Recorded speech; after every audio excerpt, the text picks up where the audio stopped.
હારું છું બટા, તું આવી મારે તને એક વાત કેવી છે. હા બોલો ને મમ્મી, શું વાત કહેવાની છે?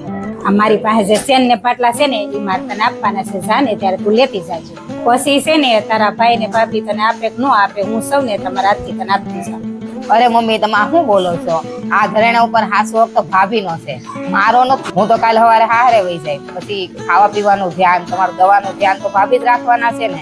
તમે બીમાર પડશો, હું 2 દિવસ આવી સેવા કરીને વહી જાય, પછી હાસી સેવા તો ભાભી જ કરશે ને. એટલે આ ઘરેણા ઉપર છે ને ભાભીનો હક છે, મારો નો. અને મારે જે જોતું છે એની કરતા તો વધારે તો મન કરિયાવરમાં આપી દીધું છે. હવે મારે કાંઈ નથી જોતું. હવે આ ઘરેણા મમ્મી તમે છે ને ભાભીને જ આપી દેજો.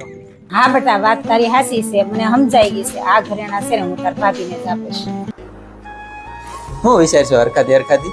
અરે હું તો એવું વિચારતી હતી કે જેવા મારી નણંદના વિચાર છે ને એવા જો બધી નણંદના વિચાર થઈ જાય ને તો કોઈ સાસુ હશે ઝઘડો ન થાય.